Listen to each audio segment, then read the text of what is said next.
Dear student, मैं विद्यासागर और आप देख रहे हैं VS के विद्यासागर सिंह का चैनल। तो देखिए, ये वीडियो है आप लोग को क्लास 10वीं के BBD गाइड 2023। और ये वीडियो जो है आप लोग को सोशल साइंस के हिस्ट्री यानी इतिहास के पाठ 3, ठीक है, यानी अध्याय 3 है हिंद चीन में राष्ट्रवादी आंदोलन। हिंद चीन में राष्ट्रवादी आंदोलन। तो देखिए, इससे पहले वाला जो वीडियो था हमारा, वो 2 पार्ट था साम्यवाद और समाजवाद।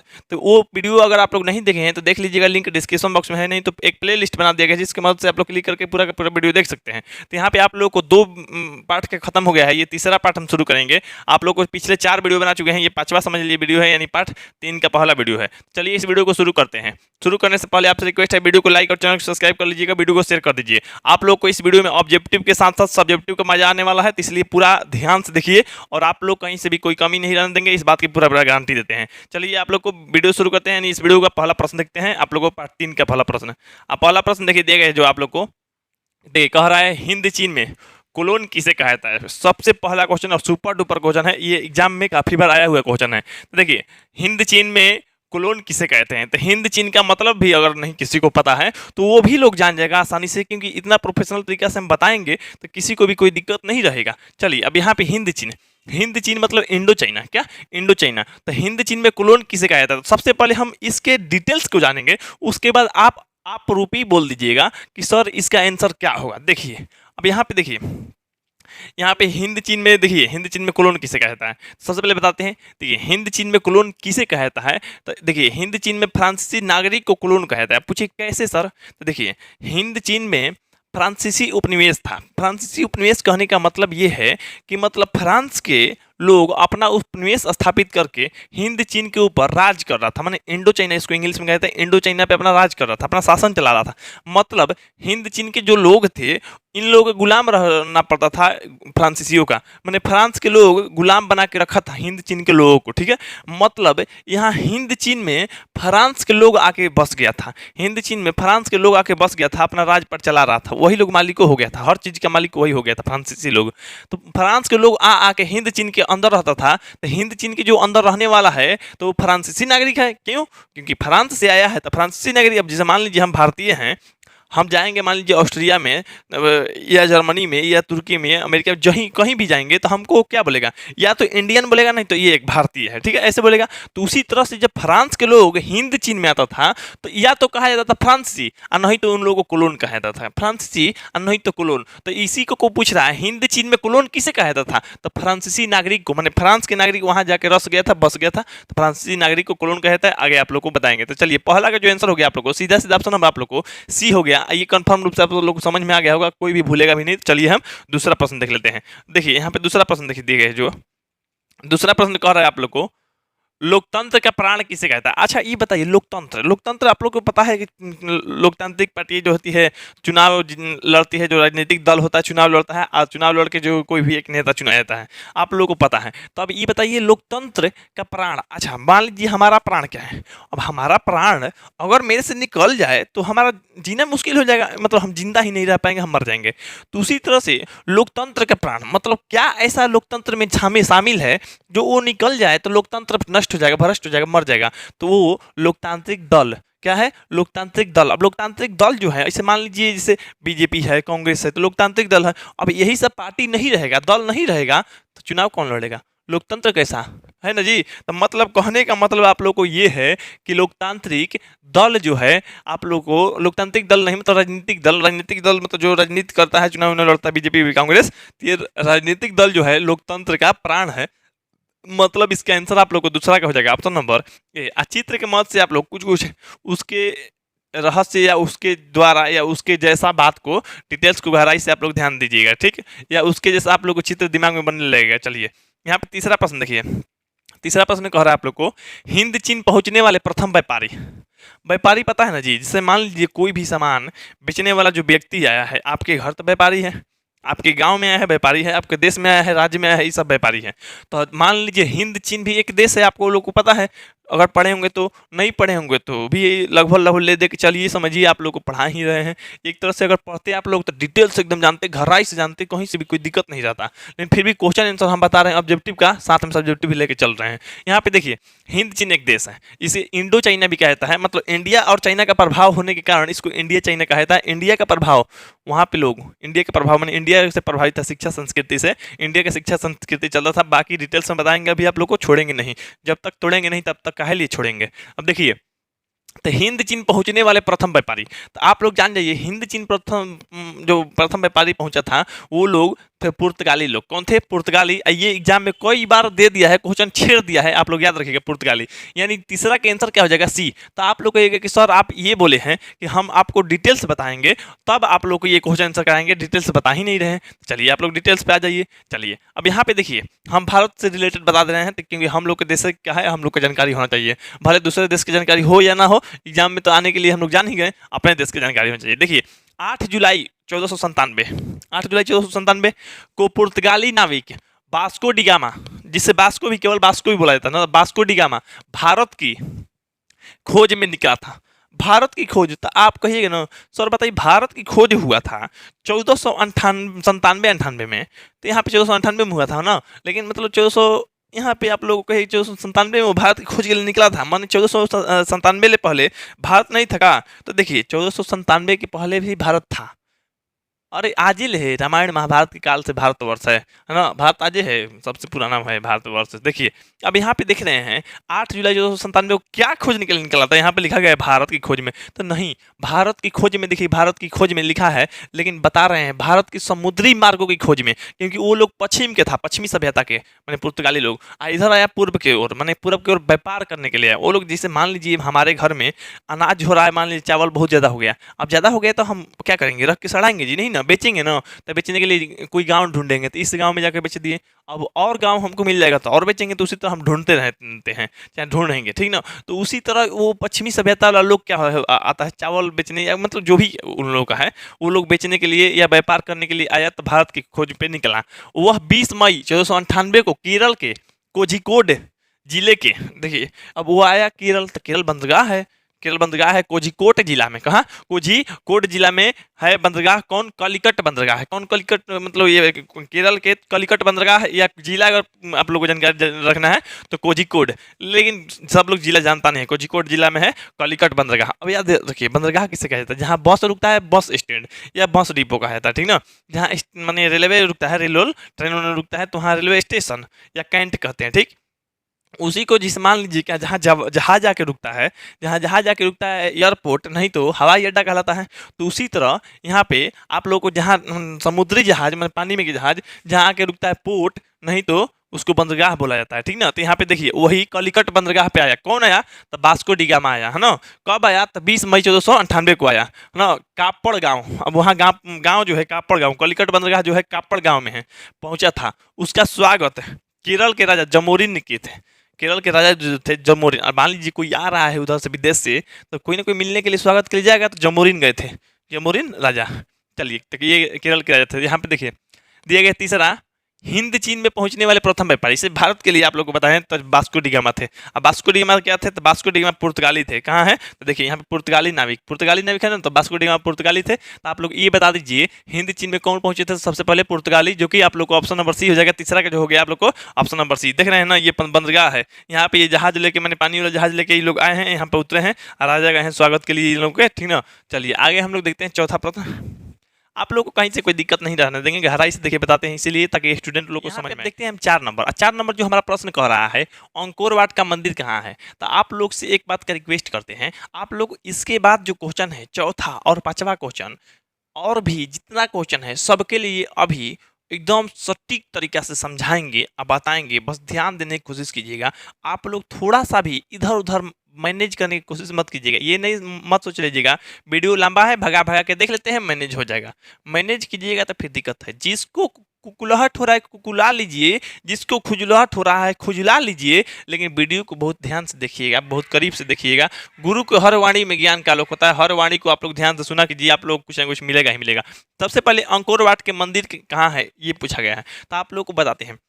अंकोर वाट के मंदिर जो है आप लोगों को वो कंबोडिया के अंदर है। कहाँ पे है? कंबोडिया के अंदर है। कंबोडिया को कंपुचिया भी कहा जाता है। क्यों? वहाँ पे कंबुज नाम के एगो राजा रहते थे और कंबुज नाम के राजा के कारण ही कंपुचिया या कंबुजिया कहा जाता है, लेकिन कंपुचिया कहा जाता है ना। कंबुज नाम के माने राजा के चलते कंपुचिया। अब कंपुचिया माने कंबोडिया उसको कहा जाता है, ठीक ना। चलिए, यहाँ पे आप लोग को अंकोर वाट के मंदिर है, जो कि आप लोग मंदिर देख रहे हैं। ये जो मंदिर है अंकोर वाट का मंदिर है। कौन सी मंदिर है? अंकोर वाट के मंदिर है। ये मंदिर जो है ये एक हिंदू राष्ट्र होने के कारण यहाँ पे हिंदू का मंदिर बनाया गया है। ये मंदिर है विष्णु मंदिर। कौन सी मंदिर है? विष्णु मंदिर। यही मतलब अंकोर वाट के मंदिर है, इसमें विष्णु जी के लिए समर्पित है। माने ये विष्णु जी का इसमें प्रतिमा बना है। ये विश्व विख्यात मंदिर है, माने विश्व के लोग जानते हैं इसको, अंकोर वाट के मंदिर को। इसको किसने बनवाया? तो कोई हिंदू ही ना राजा होगा जी। तो हिंदू राजा थे सूर्यवर्मन द्वितीय, वही बनवाए थे 12वीं शताब्दी में।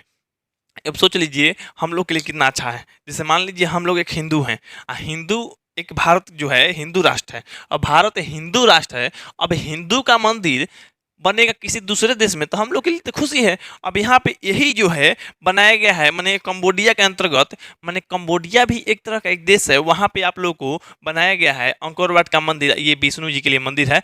ये जो मंदिर है ना, हमको अपनापन लगता है, माने अपना लगता है। क्यों? जैसे मेरा जो गाँव है ना, तो मेरे गाँव में ताड़ का पेड़ है। अब ताड़ का पेड़ जिससे ताड़ी चुआ जाता है, तो ताड़ी से याद रखिए, ताड़ी विरोधी आंदोलन आंध्र प्रदेश में हुआ था। चलिए, यहाँ पे देखिए ताड़ का पेड़, अब ताड़ के पेड़ हम लोग के गांव में भी है। और देखने में एकदम लगता है कि ये अपनापन, माने गांव मेरे गांव में ये मंदिर है, ऐसा लगता है। ये 500 एकड़ में फैला है लगभग। सोच लीजिए कितना बड़ा मंदिर हो सकता है, विश्वविख्यात। तो सबसे पहले आप लोगों को जैसे ये क्वेश्चन पूछा था अंकोर वाट के मंदिर कहाँ है, तो कंबोडिया में है। नहीं जी, तो आप लोगों को चौथा का आंसर अभी भी पता चल गया, लेकिन अभी हम नहीं बता रहे हैं, अभी एकदम चुपचाप है।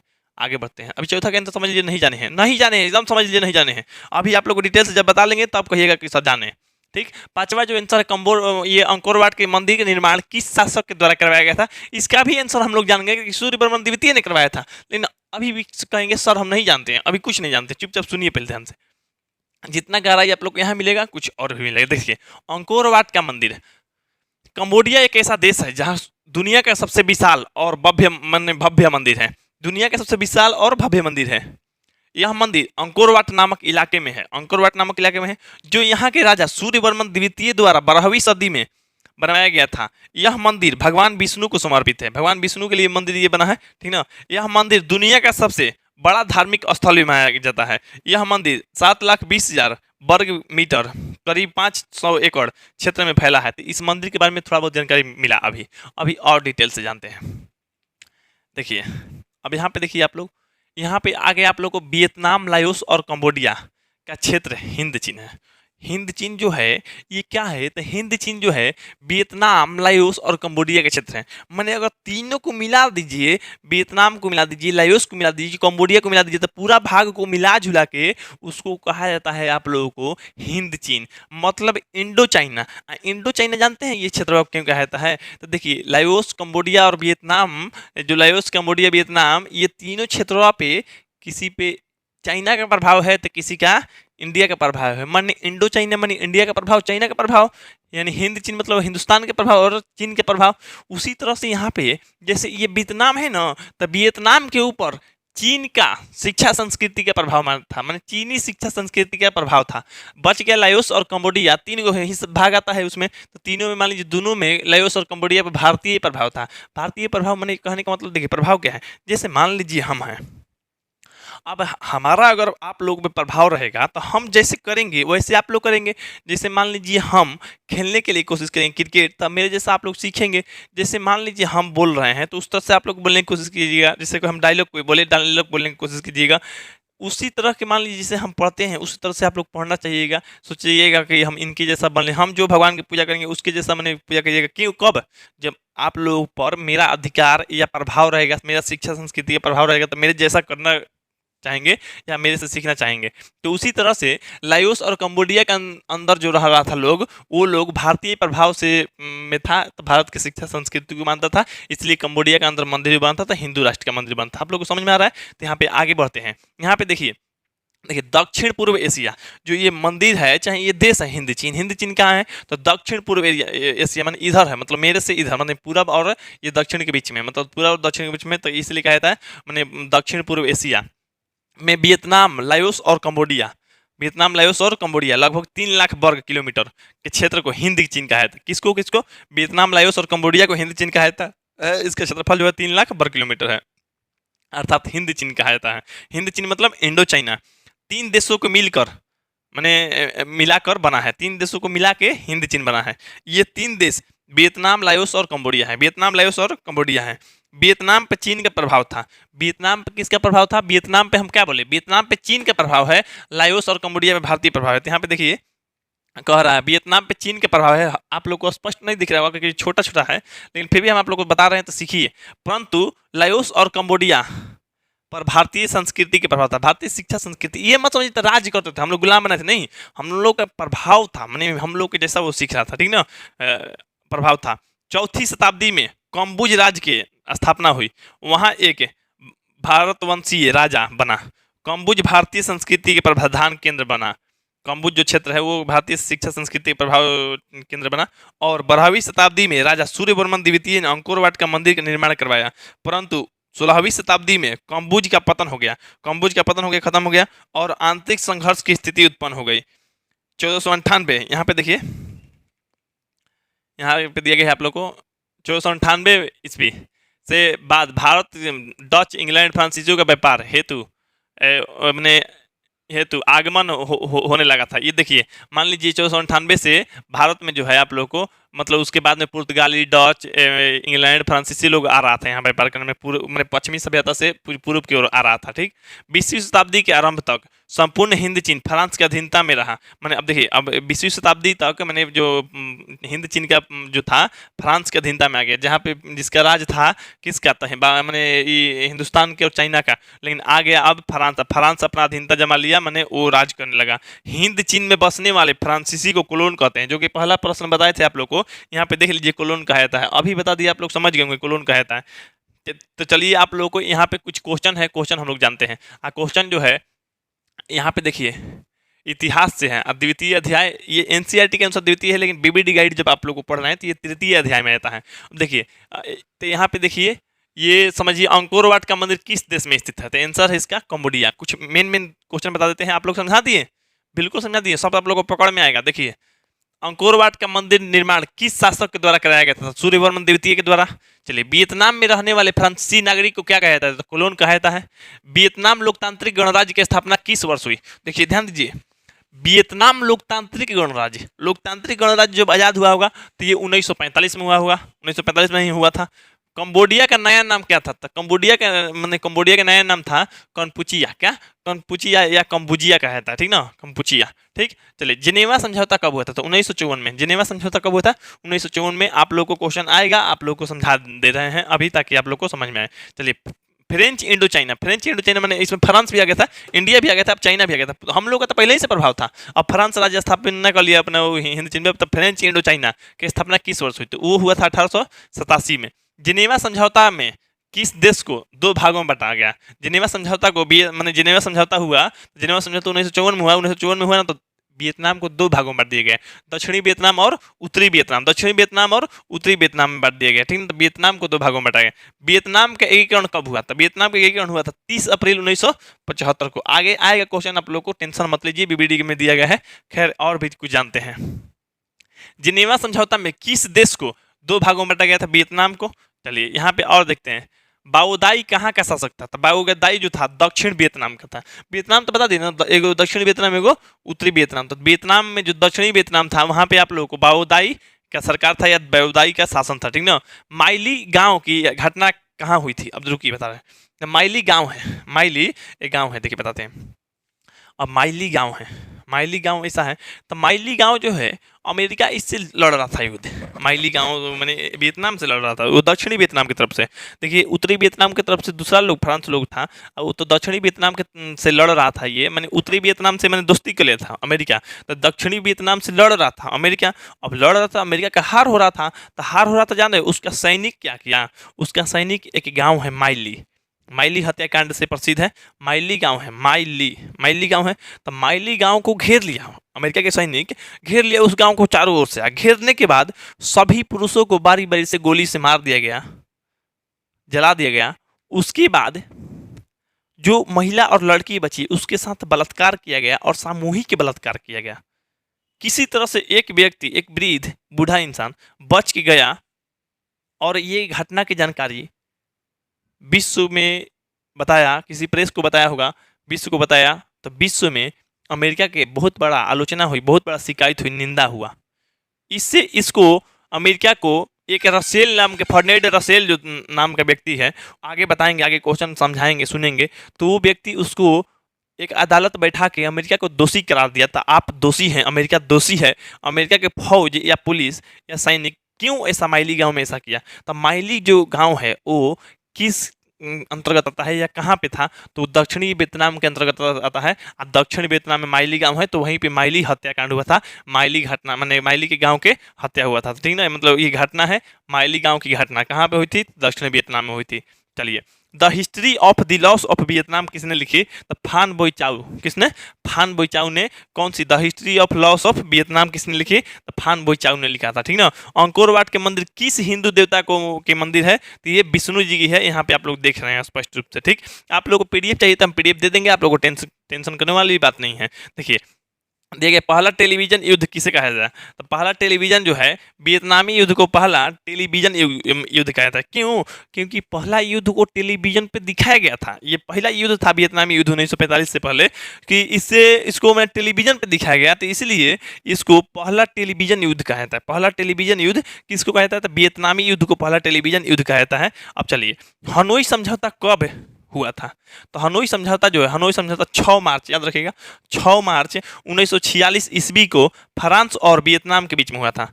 अरे भैया, फ्रांस तो राजी कर लिया था वियतनाम के अंदर, तो फ्रांस से ना लड़ना है, तो एगो फ्रांस से लड़ रहा था। कौन वियतनाम पे राज करेगा? तो वियतनाम में ना बेचारा आज़ादी के लिए लड़ेगा। ये आज़ादी के लिए लड़ा, आज़ाद भी हुआ। माने कहने का मतलब, जो हनोई समझौता हुआ था किनके बीच हुई थी? तो हनोई समझौता फ्रांस और वियतनाम के बीच में हुई थी। मैंने पहले से लड़ रहा था, तो इसलिए वियतनाम और हनोई, मैंने वियतनाम और फ्रांस के बीच में एक समझौता हुआ जो हनोई समझौता के नाम से जाना गया। ये हुआ था 6 मार्च 1946 को। आगे बढ़ते हैं। हुआ हुआ आंदोलन कब हुआ था? तो हुआ आंदोलन 1944 में हुआ था। इसको डिटेल से बताएंगे हम। खोआ खाओ आंदोलन या हुआ हाओ, इसको हुआ आंदोलन भी कहता है, हुआ हाओ आंदोलन भी कहता है, हम कहते हैं खोआ खाओ आंदोलन। कब हुआ था? 1939 में हुआ था। यहाँ पे देखिए, कहा गया है हिंद चीन पहुंचने वाला प्रथम व्यापारी कौन थे? तो पुर्तगाली थे, आप लोग को बताए हैं। अरे इतने में बता दिए, अभी तक तीनों चार को आंसर तो मैंने नहीं मारे, अभी तीनों को बेसी आगे नहीं बढ़े हैं, इतने में आप लोग को पूरा जानकारी अभी दे दिए हैं, तो अभी आप लोग को समझ में आएगा। यहाँ पे देखिए, हिंद चीन पहुंचने वाला प्रथम व्यापारी था पुर्तगाली लोग, ठीक है। नरोत्तम सिंहानुक कहाँ का शासक था? तो नरोत्तम सिंहानुक जो था कंबोडिया के शासक था या राजा था। नरोत्तम सिंहानुक कहाँ का शासक था? तो कंबोडिया का था, ठीक है।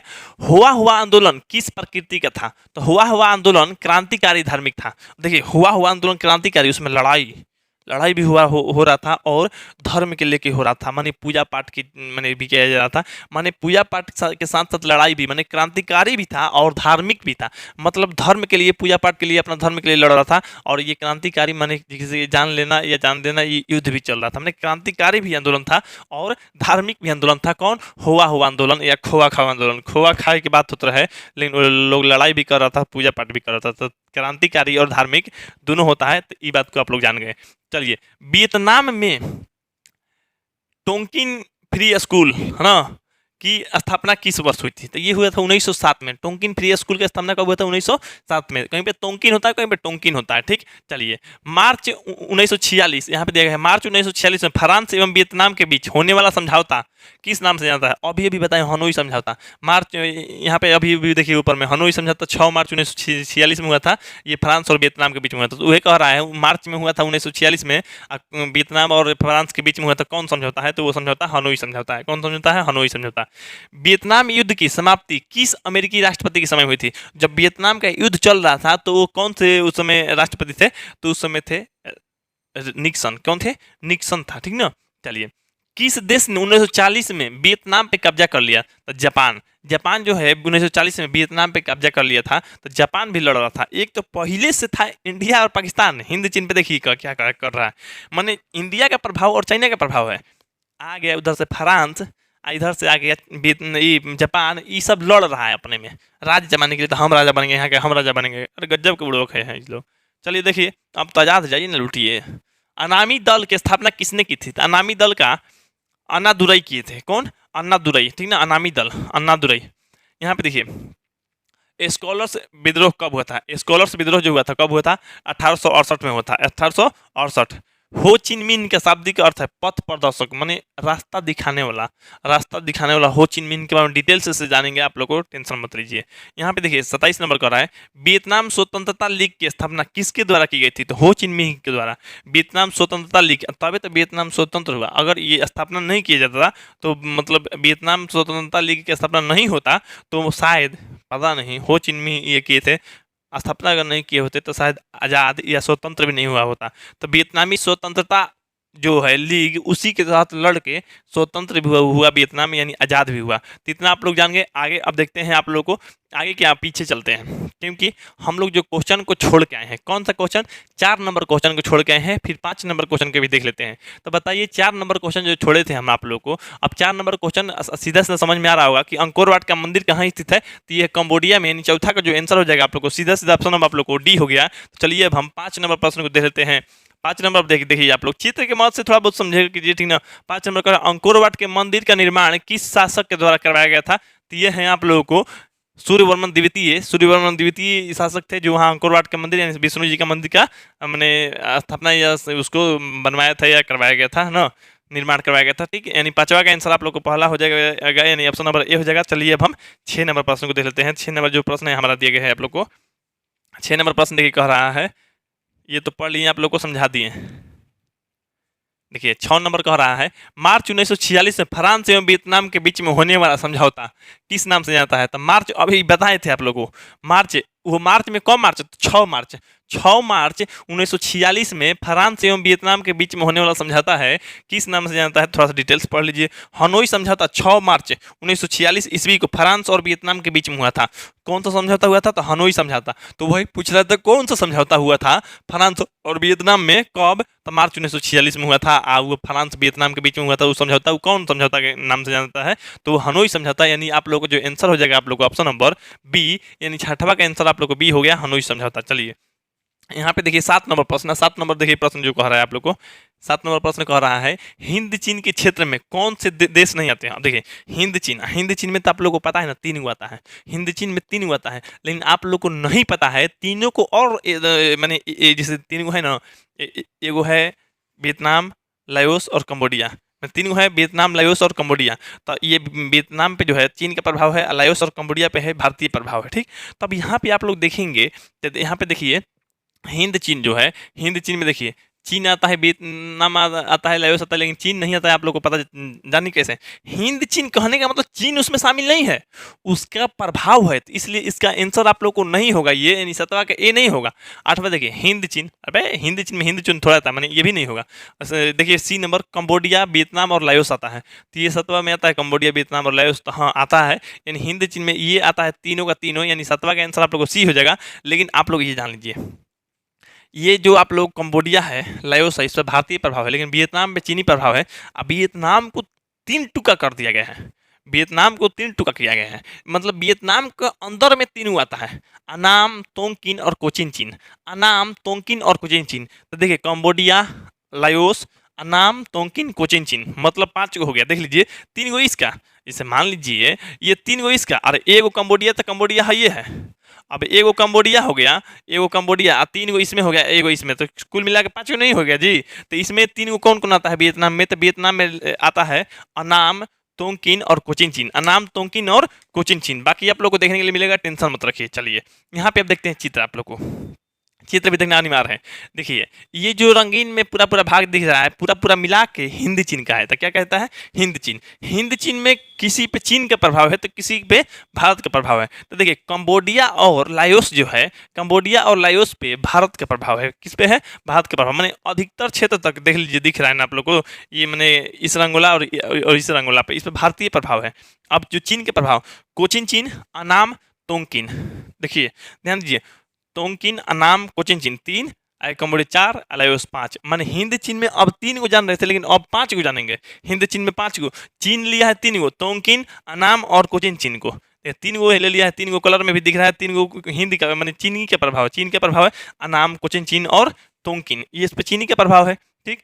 लेकिन हम लोग पे लाओस और मैंने कंबोडिया मैंने हम लोग का यहाँ पे प्रभाव था। तो चलिए 5 हो गया। अब आप लोग ये बताइए, तो जो 17 का आंसर हो जाएगा आप लोग को सीधा सीधा सी हो जाएगा। तो आप कहिएगा सर ऑप्शन नंबर डी देख लीजिएगा ना। तो नहीं देखिए डी में देखिए हिंद चीन में आने वाला, तो कंबोडिया आता है, वियतनाम आता है, लेकिन चीन नहीं आता है, ना थाईलैंड आता है। तो ये भी आंसर नहीं होगा। ऑप्शन नंबर आप लोग को सी हो जाएगा। 17 का जो आंसर हो गया आप लोग को सीधा सीधा ऑप्शन नंबर सी हो गया। चलिए अब हम 8 नंबर प्रश्न को देख लेते हैं। हालांकि यहाँ पर डिटेल्स है जो आप लोग को देखना चाहिए, तो हम बता दिए, लेकिन फिर भी देखिए इंडो चाइना, इंडो चाइना कब से बोल रहे हैं आप लोग को समझ में आ रहा होगा।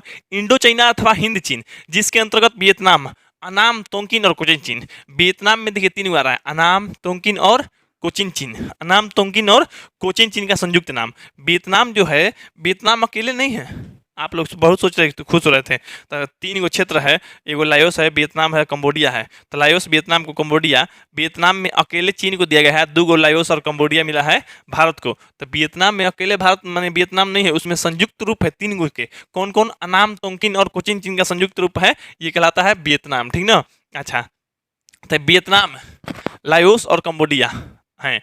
फ्रांसीसी उपनिवेश था ये। कौन सा उपनिवेश था? फ्रांसीसी, क्योंकि फ्रांस यहाँ पर राज कर लिया था हिंद चीन पे, तो फ्रांसीसी उपनिवेश था, ठीक ना। चलिए दक्षिण पूर्व एशिया में है, कहाँ पे है? दक्षिण पूर्व एशिया, जो कि बताए हैं दक्षिण पूर्व एशिया हिंद चीन में फ्रांसीसी उपनिवेशवाद के अंतर्गत 5 प्रशासनिक और 5 राजनीतिक इकाइयां बांटी गई है। कोचिन चीन, तोंकिन, अनाम, लाओस और कंबोडिया। तो देखिए ये 2 जो बच गए, लाओस और कंबोडिया पे भारतीय प्रभाव, और बाकी तीनों पे कोचिन चीन, तोंकिन, अनाम पे चीनी प्रभाव था। इस पे क्वेश्चन पूछता है आप लोग को गहराई से। देखिए इन सबको मिलाकर फ्रेंच इंडो चाइना की स्थापना की गई। अब मिला के फ्रेंच इंडो चाइना की स्थापना किया गया 5 को। तो यहाँ पे देखिए कोचिन चीन, तोंकिन, अनाम में चीन के शिक्षा संस्कृति के प्रभाव था। चीन की शिक्षा संस्कृति तथा यहाँ पे लाओस होगा, थोड़ा सा गलती हो गया है। लाओस और कंबोडिया भारतीय शिक्षा संस्कृति के प्रभाव था। लाओस और कंबोडिया में भारतीय शिक्षा संस्कृति का प्रभाव था। तो यहाँ से आप लोग को देखने के लिए मिल रहा होगा कि ये हिंद चीन में कौन कौन से आते हैं, कंबोडिया, वियतनाम और लाओस आते हैं। अगर अनाम, कोचिन चीन, तोंकिन रहेगा तो वो भी हो जाएगा, ठीक है, याद रखिएगा। लेकिन अनाम, तोंकिन, कोचिन चीन देगा तो वियतनाम नहीं देगा, क्योंकि इसको हटा देगा तब ना 3 को देगा, तब यानी 5 को होता है, ठीक। 17 का आंसर जो हो गया आप लोग ऑप्शन नंबर सी। चलिए अब हम यहाँ पे 8 नंबर प्रश्न देखते हैं। 8 नंबर देखिए कह रहा है वियतनाम में तोंकिन फ्री स्कूल, तोंकिन कहेंगे टोंकिन है ना, तोंकिन या टोंकिन फ्री स्कूल की स्थापना कब हुआ था? तो देखिए तोंकिन या तोंकिन फ्री स्कूल का स्थापना हुआ था 1907 में, जो कि आप लोग को बताए भी हैं। हम देखिए बताते हैं आप लोग को, बीबीडी के हमको लोग केवल सोल्यूशन कर रहे हैं, उसमें गहराई लेकर आए हैं हम, जो कि आप लोग के लिए फायदा पहुंच रहा है। ये तो बात आप लोगों को फिक्स है। लेकिन अगर जिन लोगों को इतिहास पढ़ना है, रियल में इतिहास के बारे में जानना है, इतिहास गहराई से जानना है, अच्छा एग्जाम में रिजल्ट लाना है, तो उन लोगों को लाइव क्लास ज्वाइन करना पड़ेगा। क्योंकि लाइव क्लास में हर चीज़ से आप लोग को डिटेल्स दिया जाता है, हर चीज़ से गहराई से बताया जाता है। ये इतना ही नहीं, आप लोग को पूरा गहराई निचोड़ निचोड़ के बताएंगे। अब ऑब्जेक्टिव जिस तरह के आएगा उसी तरह के ना बताएंगे जी, जो नहीं आएगा तो कहाँ से बताएंगे। अब बीबीडी से एक भी क्वेश्चन बेसी बताते नहीं है, जितना बीबीडी गाइड में क्वेश्चन है उतना ही बताएंगे, बस हम अपने से डिटेल्स उसके बारे में खोलते जाते हैं। बाहरी से बता दिए आप लोग को, छोड़े थोड़े हैं, लेकिन और भी आप लोग को इतिहास की पूरा किताब रटवा देंगे, बता देंगे, आप लोग माइंड में उतर जाएगा। देखिए जिन लोगों को लाइव क्लास ज्वाइन करना है ना, तो फटाफट इस नंबर को लिख लीजिए। मेरा नंबर है 8340453964। इस नंबर पे कॉन्टेक्ट कीजिएगा, बोलिएगा कि सर हमको लाइव क्लास ज्वाइन करना है स्पेशल टारगेट बैच का। अब देखिए इसमें खासियत क्या है, देखिए आपको बताते हैं। आपको कम टाइम में बेस्ट से बेस्ट रिजल्ट देंगे। 80% रिजल्ट की हम गारंटी लेते हैं आप लोगों को तैयारी के लिए। इसमें 4 घंटा का लाइव क्लास और 1 घंटा का टेस्ट डेली मिलता है आप लोग को, यानी 5 घंटा मेरी तरफ से मिल रहा है। 7 घंटा पढ़ने के लिए यहाँ पे रूटीन हम देंगे, आप लोग उसकी रूटीन के अनुसार 7 घंटा पढ़िएगा, हो गया 12 घंटा। 12 घंटा पढ़िएगा तो आप लोग को 80% रिजल्ट फिक्स है कि हम करवाएंगे। उसके लिए आप लोग को उस तरह का माहौल बना देंगे, तो आप लोग को तैयारी बेस्ट से बेस्ट हो जाएगा, एग्जाम तक आप लोग अच्छा कर पाइएगा। तो फटाफट आप लोग यहाँ पे क्लास ज्वाइन करने के लिए इस नंबर पर कॉन्टैक्ट कीजिए। आप लोग को यहाँ पर 300 रुपये का फी देना पड़ेगा, जो कि बहुत ही छोटा है। बहुत से लोग सोच रहे हैं पैसा लेने लगे सर, हाई करने लगे। अरे बाबू लाइव क्लास कहीं से चलता है, आप लोगों को कम टाइम में बेस्ट रिजल्ट हम दे रहे हैं, तो 300 रुपये दे के आप लोग ज्वाइन करने में है क्या? सोचिएगा तो सोचते रह जाइएगा, समय निकल जाएगा सोचने में ही। देखिए तो 300 रुपये दे के आप लोग लाइव क्लास ज्वाइन कीजिए। और जिन लोगों को लगता है कि सर क्या देंगे, तो आप लोग याद रखिए नोट्स, असाइनमेंट, ये नोट्स असाइनमेंट, ये आप लोग को जो PDF होता है, स्टडी मटेरियल, हर चीज़ देंगे। यहाँ पे 3 चीज़ आप लोग को रंगीन PDF मिलेगा। ये नहीं वो इतिहास पढ़ने के लिए मिलेगा, बुक वाला आप लोग को एकदम डिटेल से गहराई से मेरे द्वारा बताया जाएगा, कहीं से कोई कमी नहीं दिखेगा, ये बात तो आप लोग को स्पष्ट है। एनिमेशन वीडियो मिलेगा, मतलब कार्टून वाला वीडियो, युद्ध कैसे होता है या कोई शरीर के बारे में बता रहा है, अंग के बारे में तो वो कैसे होता है, पाचन के बारे में बता रहा है तो कैसे खाना जाता है पचता है, हर चीज़ आप लोग को एनिमेशन वीडियो कार्टून जैसा वीडियो मिलेगा। यहाँ पर टेस्ट हो ही जा रहा है। लाइव क्लास में एक चीज़ खासियत है जो कि सबसे बेस्ट है, आप लोग बोल बोल के पूछ सकते हैं मेरे से, आप लोग बोल के पूछ सकते हैं कि सर ये कैसे होगा, यहाँ कैसे होगा, हर चीज़ पूछ सकते हैं। तो ये चीज़ आप लोग के लिए बेनिफिट है, जो कि हम आप लोग को क्वेश्चन पूछना होगा हमको, तो आप लोग का कैमरा ऑन करवा देंगे, आप लोग से पूछते रहेंगे, तो ये भी बेनिफिट हो गया एक तरह से। तो आप लोग को हर चीज़ मिलता है लाइव क्लास में, तो फटाफट आप लोग ज्वाइन कर लीजिए, टाइम कम है आप लोग को।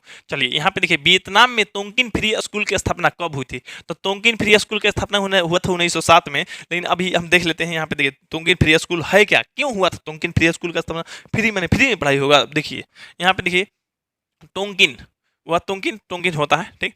टोंकिन फ्री स्कूल की स्थापना वियतनामियों को पश्चिमी ढंग की शिक्षा देने के लिए 1907 में वियतनाम में टोंकिन फ्री स्कूल खोला गया।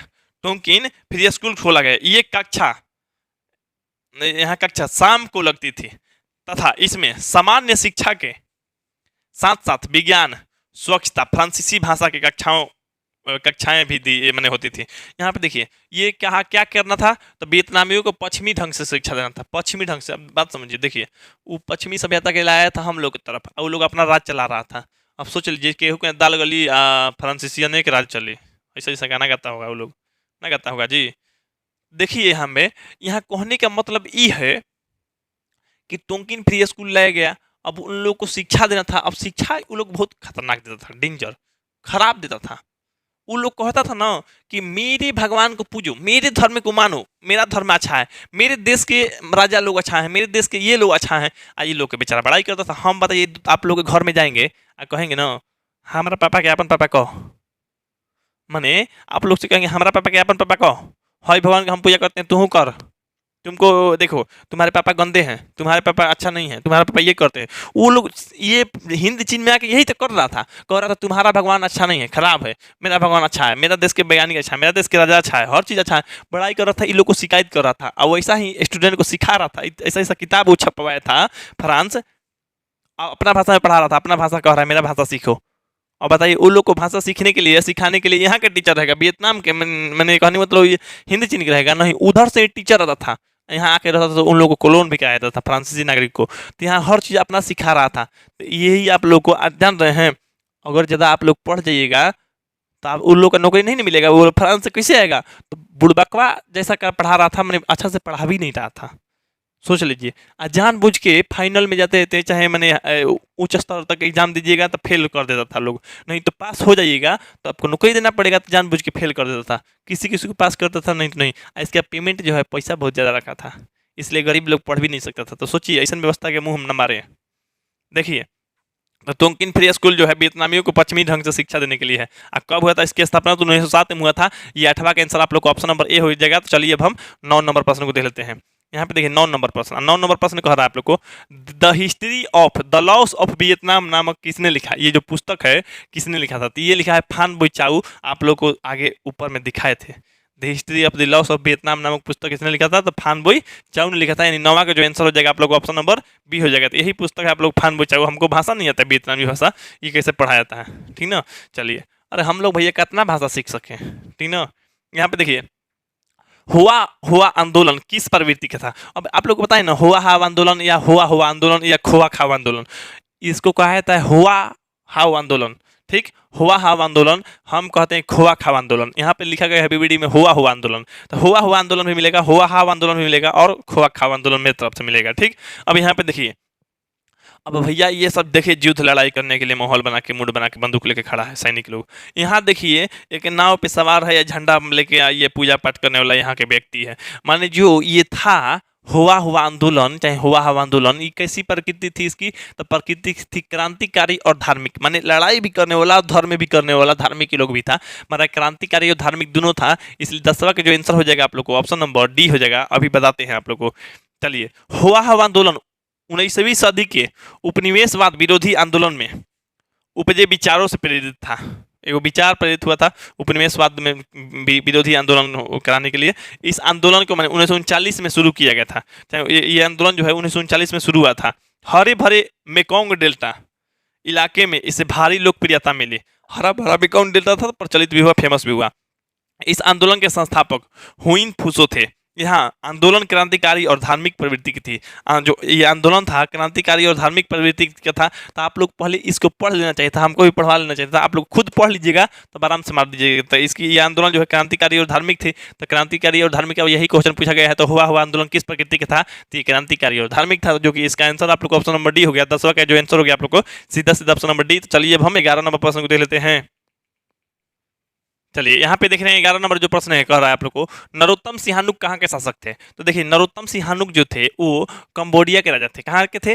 नरोत्तम सिंहानुक कंबोडिया के राजा थे, आप लोग को बताए हैं। लेकिन पढ़ लीजिए, कंबोडिया जिससे पहले कंपुचिया, आप लोग बताए हैं कंपुचिया नाम से जाना जाता था, दक्षिण पूर्व एशिया का एक प्रमुख देश है।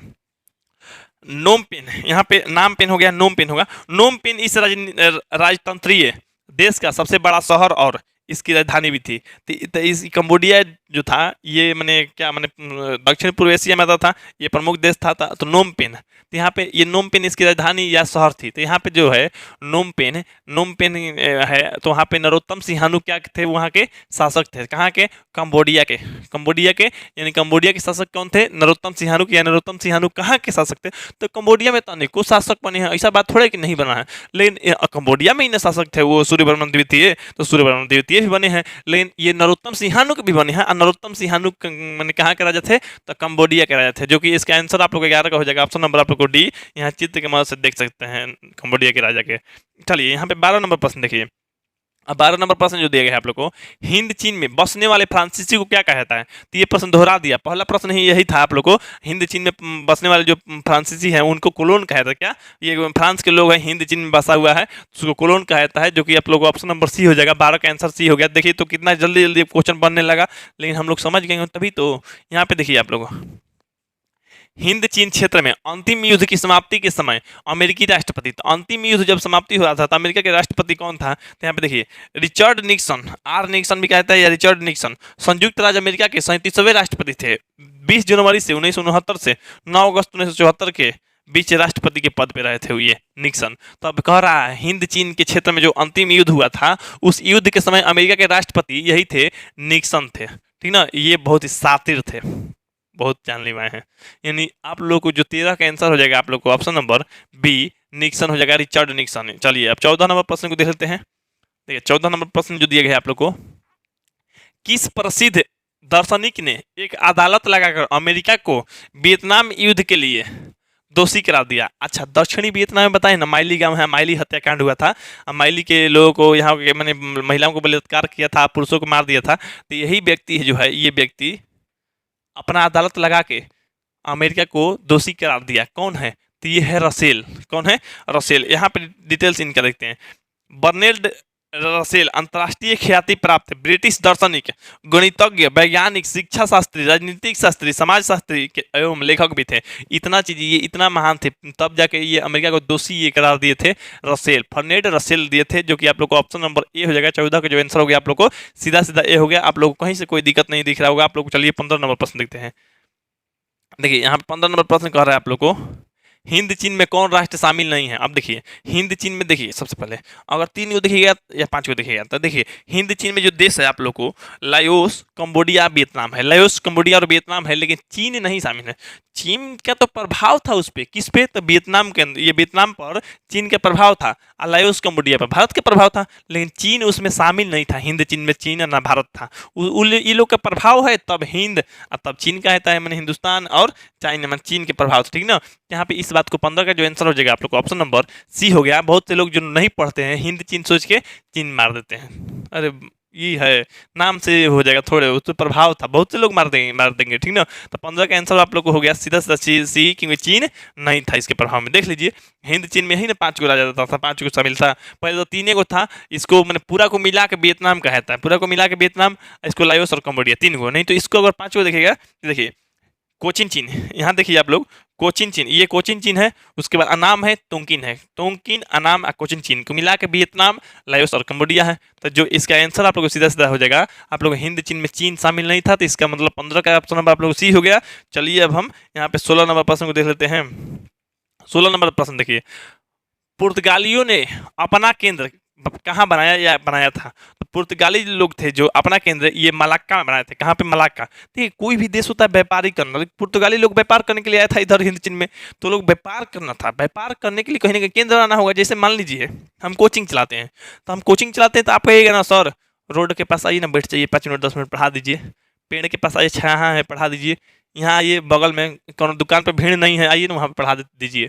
तो ऐसा हम करेंगे कि जी कि कोनो दुकान पर रुक के पढ़ाएंगे, कोनो रोड पे पढ़ाएंगे, ऐसा कोनो पेड़ के पास बैठ के पढ़ाएंगे। अरे हम कोचिंग खोल के रखे हैं, हमारा भी कहीं ना कहीं सेंटर है, हमारा भी केंद्र है, तो ये कोचिंग सेंटर खोल करके हमारे सेंटर पे हम पढ़ाएंगे। आपको तो कोई भी चीज़ का सेंटर होना चाहिए ना चलाने के लिए। तो इसी तरह से इन लोग केंद्र या सेंटर बनाया था बिजनेस या व्यापार करने के लिए। कहाँ पे? मलक्का में। मलक्का बंदरगाह है, यहाँ पे आप लोग को सेंटर बनाया, वहाँ से ही देश विदेश को सामान बेचता था वहाँ पे ला के, ठीक ना। तो चलिए, तो पुर्तगाली लोग अपना केंद्र कहाँ बनाए थे? मलक्का, जो कि ऑप्शन नंबर आप लोग को ए हो जाएगा। 16 का आंसर आप लोग को ए हो गया। चलिए अब हम 17 नंबर प्रश्न को देख लेते हैं। अब देखिए 17 नंबर प्रश्न, 17 नंबर प्रश्न कह रहा है हिंद चीन में आने वाले पहले यूरोपीय या प्रथम यूरोपीय व्यापारी थे। तो व्यापारी तो जो था आप लोगों को पुर्तगाली था, ये आप लोग को दोबारा बता दिए हैं। दोबारा 17 का जो आंसर हो गया आप लोग को ऑप्शन नंबर सी, पुर्तगाली लोग था। इसको हम पढ़ दिए हैं, आप लोग को इसको पढ़ना जरूरी नहीं है, इसको पढ़े हुए हैं, चित्र भी आप लोग को देखने के लिए मिल रहा होगा। ये वही बंदरगाह है, यही जहाज है आप लोग को। चलिए 17 का आंसर आप लोग को ऑप्शन नंबर सी हो गया, सी यानी आप लोग को पुर्तगाली हो गया। 18 नंबर प्रश्न देखिए, 18 नंबर यहाँ पे प्रश्न कह रहा है आप लोग को, प्राचीन काल में वियतनाम पे किस सभ्यता संस्कृति के प्रभाव था? वियतनाम, तो वियतनाम पे चीनी प्रभाव था, माने चीन के प्रभाव था, यानी आप लोगों को हो जाएगा ऑप्शन नंबर ए। वियतनाम पे कौन सा प्रभाव था? चीनी प्रभाव था। अच्छा, वियतनाम पे चीनी प्रभाव, लेकिन लाओस और कंबोडिया पूछ देते तो वहाँ पे भारतीय प्रभाव था। यानी जो सीधा सीधा आप लोग को आंसर हो जाएगा आप लोग को 18 का ऑप्शन नंबर ए हो जाएगा, क्योंकि वियतनाम पूछा है, वियतनाम पे चीनी प्रभाव था, जो कि ऑप्शन नंबर ए हो गया, 18 का ए हो गया। चलिए अब हम 19 नंबर प्रश्न को देख लेते हैं। 19 नंबर यहाँ पे देखिए दिए गए जो आप लोग को, वियतनाम का एकीकरण पूर्ण हुआ। वियतनाम का एकीकरण कब पूर्ण हुआ? अब पूर्ण हुआ मैंने पूरा हुआ। तो देखिए ये वियतनाम है आप लोग को, अब वियतनाम का एकीकरण कब पूरा हुआ था, तो यहाँ पे समझिए। तो वियतनाम का जो एकीकरण हुआ था, सबसे पहले समझते हैं। वियतनाम युद्ध सोवियत संघ और चीन द्वारा समर्थित उत्तरी वियतनाम, और देखिए उत्तरी वियतनाम को कौन सपोर्ट कर रहा था? तो उत्तरी वियतनाम को सपोर्ट कर, वियतनाम को 2 भागों में बांटा गया है, उत्तरी वियतनाम, दक्षिणी वियतनाम, आप लोगों को पता है। तो अच्छा बताए हैं हम आप लोगों को, इसी वीडियो में बताए हैं। मेरे से लाइव क्लास कीजिएगा तो मजा ही मजा, एकदम आप लोगों को हर चीज़ मिलेगा। लेकिन यहाँ पे भी बताए हैं केवल बीबीडी में, हम पूरा बुक पढ़ा देते, पूरा इतिहास से समझा देते, याद करवा देते, आप लोग को याद होता भी है। बहुत सारा बच्चा है, पूछ लीजिएगा उन लोगों से, क्योंकि लाइव क्लास जो ज्वाइन करके पढ़ रहा है उसका मजा ही कुछ और है। यहाँ पे देखिए वियतनाम युद्ध सोवियत संघ और चीन के समर्थन, माने सोवियत संघ और चीन जो है उत्तरी वियतनाम की तरफ था, उत्तरी वियतनाम को मदद कर रहा था, ठीक। संयुक्त राज्य अमेरिका द्वारा समर्थित दक्षिण वियतनाम के बीच लड़ा गया, माने ये दक्षिण वियतनाम देखिए अमेरिका भी उन्हें से मदद कर रहा है, संयुक्त राज्य अमेरिका भी मदद कर किसको? तो दक्षिणी वियतनाम से लड़ने के लिए। यही दक्षिण वियतनाम में तो घटना क्या था, माइली हत्याकांड, ठीक ना। लड़ा गया, एक विनाशकारी संघर्ष था, विनाशकारी मैंने पूरा विनाश हुआ, पूरा जगह दिक्कत हुआ। एजेंट ऑरेंज भी छिड़का था अमेरिका, जहरीला गैस था, ठीक ना। यहाँ जहरीला मैंने छिड़का द्रव था, जहर छिड़क दिया था, फसल नष्ट हो गया था, एजेंट ऑरेंज जिससे अमेरिका छिड़क दिया था वियतनाम पे। यह 1955 से 1975 सोचिए 20 बरस तक लड़ा गया था। और शीत युद्ध के महत्वपूर्ण क्षणों को यहीं से एक मैंने एक था, खूनी संघर्ष की जड़ें फ्रांसीसी उपनिवेश को शासन और कम्युनिस्ट नेता हो चिन मिन द्वारा संचालित एक स्वतंत्रता आंदोलन में था। ये मैंने जो मेन जड़ था औपनिवेशिक शासन को हटाने के लिए, और यहाँ पे संचालित हो रहा था जो हो चिन मिन द्वारा संचालित था स्वतंत्रता आंदोलन, उसी के कारण ये आप लोगों को हो गया एक महासंघर्ष, या कहिए कि खूनी संघर्ष। क्या? खूनी संघर्ष, ठीक ना। ये विनाशकारी संघर्ष भी था वो लोग के लिए, ठीक। तो यहाँ पे आप लोगों को पूछ रहा है वियतनाम का एकीकरण कब हुआ, तो सीधा सीधा आप लोग याद रखिए वियतनाम का जो एकीकरण हुआ था तो ये 1875 को हुआ था। कब हुआ था? सॉरी 1875 नहीं, मैंने वियतनाम का एकीकरण हुआ था ये 1875, 1975 होगा जी, 1975, यानी ऑप्शन आप लोग को सी हो जाएगा, ठीक ना। यहाँ पे डेट तो नहीं है ना, 1955 है, हाँ यहाँ देखिए 1975 तक लड़ा गया था, 1975 तक लड़ा गया था। अब 1975 तक लड़ा गया तो 1975 के बाद एकीकरण होगा। तो यहाँ पे देख लीजिए ये 1875 दिया है, लेकिन आप लोग याद रखिएगा 1975 होगा, कि मिस्टेक से ये बीबीडी गाइड में है। आप लोग सी ही आंसर करिएगा, लेकिन 1975 यानी 19 का आंसर आप लोग ऑप्शन नंबर सी हो गया। तो चलिए अब हम 20 नंबर प्रश्न देखते हैं। 20 नंबर यानी इस वीडियो को लास्ट प्रश्न। और लास्ट प्रश्न देखने से पहले आपसे रिक्वेस्ट है कि वीडियो को लाइक और चैनल को सब्सक्राइब कर लीजिए, वीडियो को शेयर कर दीजिए। जिन लोगों को लाइव क्लास ज्वाइन करना है, लाइव क्लास ज्वाइन कीजिए फटाफट। आप लोग मैसेज कीजिए, व्हाट्सएप कीजिए आप लोग इस नंबर पर, आप बोलिए कि सर हमको लाइव क्लास स्पेशल टारगेट पे ज्वाइन करना है 80% रिजल्ट के लिए।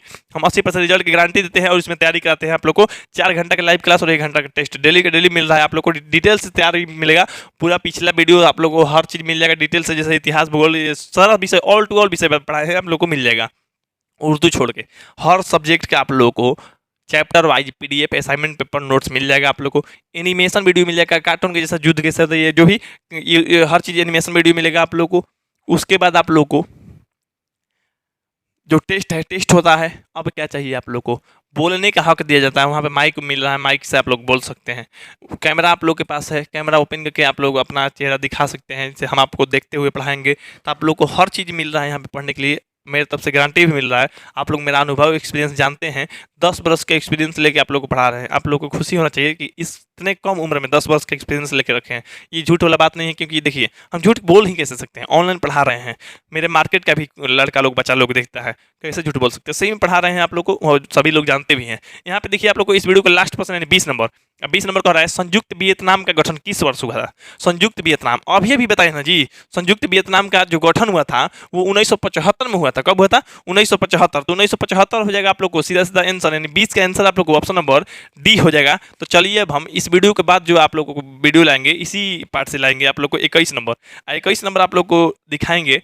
लेकिन आप लोग से अब बस एक ही बात का रिक्वेस्ट है, चैनल सब्सक्राइब रहेगा तो आप लोग को अगला वीडियो मिलेंगे जो कि 21 नंबर क्वेश्चन से आगे होगा, और भी उसको डिटेल्स बनाने की कोशिश करेंगे, डिटेल्स लाने की कोशिश करेंगे। तो ठीक है, आप लोग को हम मिलते हैं अगले वीडियो में। तब तक के लिए जय हिंद, जय भारत, वंदे मातरम।